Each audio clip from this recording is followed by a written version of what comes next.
Bueno, pues ahora sí que ya salió el peine. Mire usted, el tema de la confrontación que tuvo la ministra del Pueblo, Lenia Batres Guadarrama, con Norma Piña y con el resto de los ministros, el zafarrancho inició por una discusión que tiene su fondo. Nada más que salió solamente el encontronazo entre Lenia Batres Guadarrama y Norma Piña. No, el problema de fondo es que a partir del mes de noviembre próximo, es decir, el próximo mes, termina sus funciones como ministro Luis María Aguilar Morales, ese que ve usted en pantalla. Y Alfredo Gutiérrez Ortiz Mena señala que cómo le van a hacer, cómo será la mayoría calificada. Actualmente son 11. Con 11, la mayoría calificada son 8, 2/3 partes. Con 10 ministros, la mayoría calificada es de 6.67, es decir, sube a 7, son 7.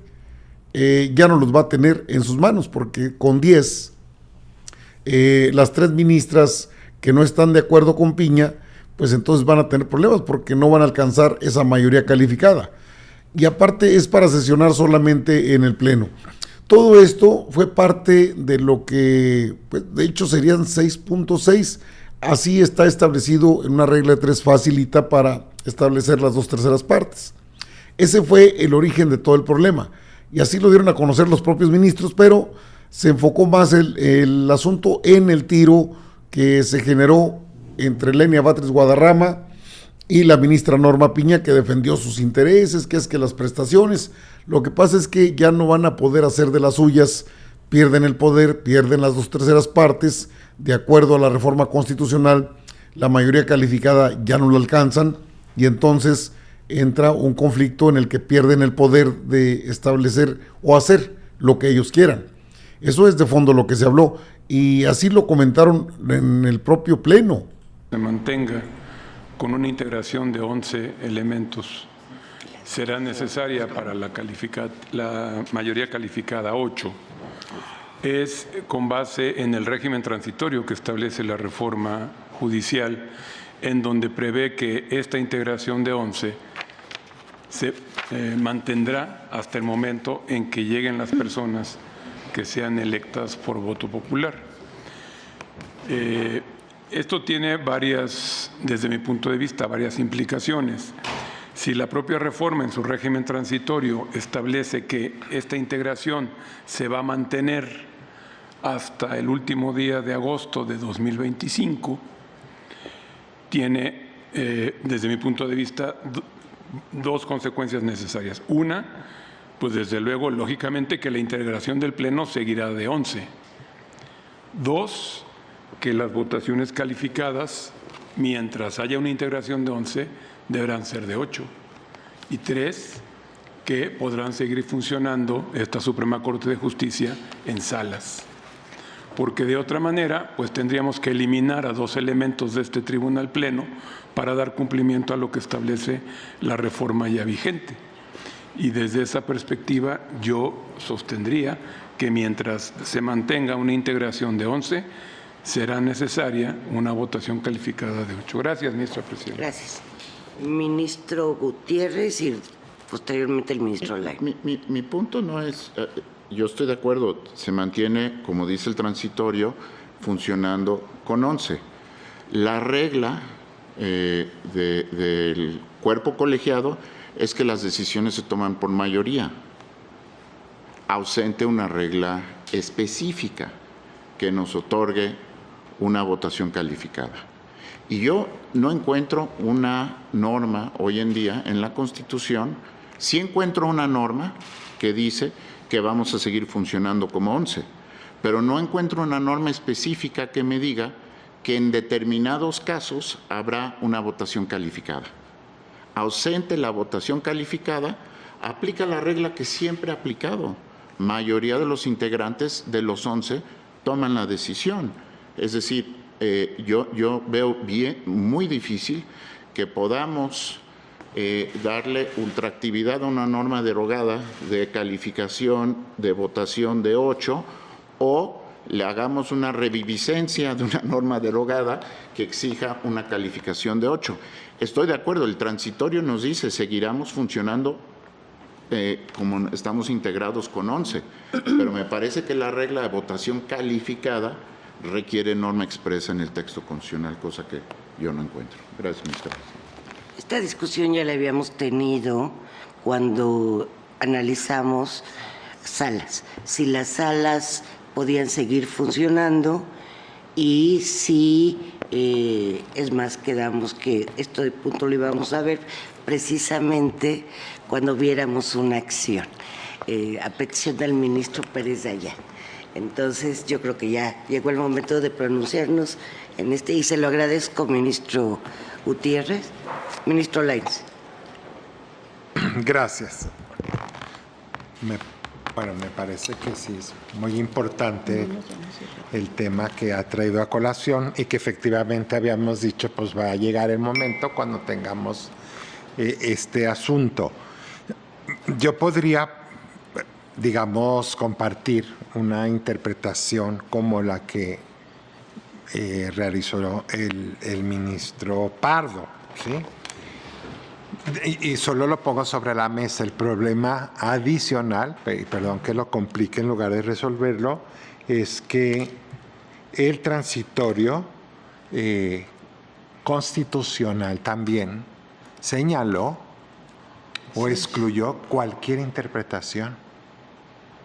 Lo dijo textualmente, como un mandato donde señaló, es bastante inusitado como transitorio, pero el constituyente permanente ordenó que se excluyera toda interpretación y que la Constitución, este decreto, palabras más, palabras menos, desde luego no lo tengo a la vista, deberá interpretarse literalmente, en su literalidad, y no vale formas de interpretación que de cualquier manera extiendan o reduzcan o restringan, etcétera, etcétera, etcétera. Por eso, algo que para mí hubiese sido relativamente sencillo, por los métodos de interpretación que un tribunal debiera tener, pues me pregunto si eso no fue ya también vedado por el constituyente para la interpretación del decreto. Solo lo pongo, insisto, sobre la mesa. Gracias, ministra presidenta. Gracias. Bueno, ahí como usted lo puede observar es el debate y no tocan el tema en específico. Sale Luis María Aguilar. Si va a ser una Suprema Corte integrada por 11 ministras y ministros, entonces la presidenta manda una terna, como procede, al Senado de la República, se corren los trámites, se nombra, si la rechazan, pues no creo que en este caso la rechacen. El Senado de la República hay 2/3 partes, no están las condiciones anteriores. En todo caso, Norma Piña sabe que ya no tiene el poder, lo perdió hace tiempo, pero ahora tampoco tendrá la mayoría calificada que le hace falta para tener pues sus berrinches, sus acciones, los jueces actuando por consignas, saboteando una reforma constitucional que ya es vigente, que es ley, y están en una serie de alegatos que no tienen mayor problema. Sale Luis María Aguilar, quedan 10. Bueno, si no manda una terna la presidenta Claudia Sheinbaum Pardo, entonces se quedan con 10. Pueden sacar a otro, al que por orden de prelación y de tiempo le corresponda salir, y queda 9. Y ya cuando lleguen los nuevos ministros y ministras, entonces quedan 9 electos por el pueblo. El problema de fondo es que ya no van a poder defender sus causas, sus negocios, porque son negocios lo que defiende la Suprema Corte. Es una Suprema Corte entregada a defender negocios. En ese contexto se dio el tiroteo donde la ministra Lenia Batres Guadarrama hacía la observación correspondiente. Es decir, ya no se puede, ya no pueden tener mayoría calificada, la pierden, y en ese contexto pues tendrán que aguantar la risa porque no hay una mayoría que les sirva a ellos. Así se los dijo Lenia Batres, Solución sistemática o o sistémica, porque se trata efectivamente de un vacío legal. Simplemente no podríamos nosotros creer que las normas permanentes que quedaron en la Constitución sobre el supuesto de la existencia de un pleno de 9 ministros y ministras, pues fueran aplicables igual en este momento. Entonces se interpretó la necesidad de mantener a las 2 salas y en consecuencia pues tendríamos que resolver tanto respecto de la integración del Pleno, que además la adoptamos en los hechos, digamos que efectivamente la Constitución previó que continuáramos un año, no tuvo que pronunciarse, más bien previó simplemente un transitorio, pero no podemos asumir que al mismo tiempo estaba previendo los mecanismos de esa continuación y no complementó ese tema. Entonces estamos adoptando ya 2 temas, el de la integración del Pleno y el del funcionamiento de las salas, pues ajenos propiamente a la reforma. En consecuencia tendríamos ahorita ya que asumir pues el de la mayoría de 8.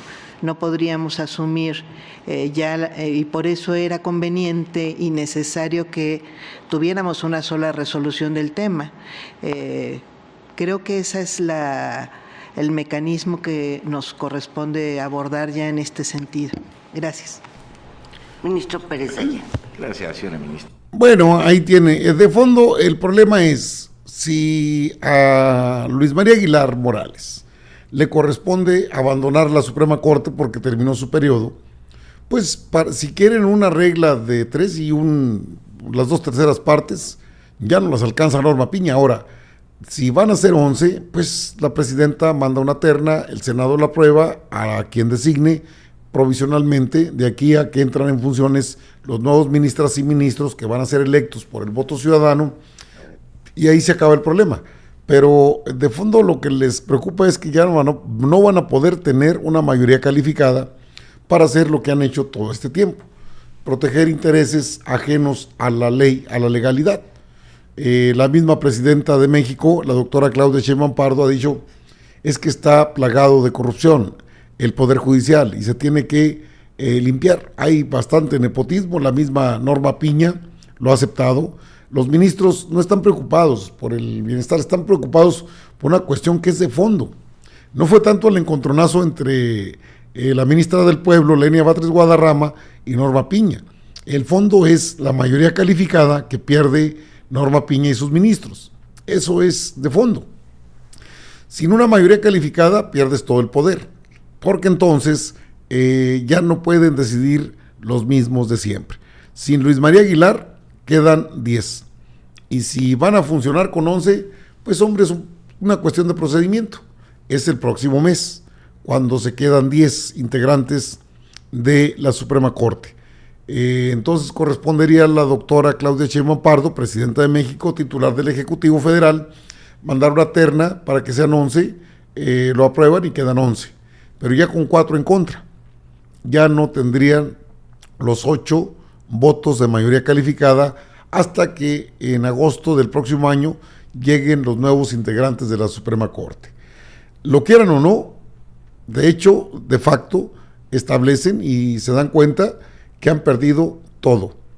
Solo les duró un tiempecito, siguen con sus diatribas, con sus mismos rollos, pero la verdad es que ya perdieron el poder de la mayoría calificada. Y sin ese poder, pues entonces están a lo que diga el pueblo en la votación próxima, pero ya no van a poder manipular ni sabotear una reforma constitucional como lo han hecho en todo este tiempo. Atentos a Piña y sus ministros.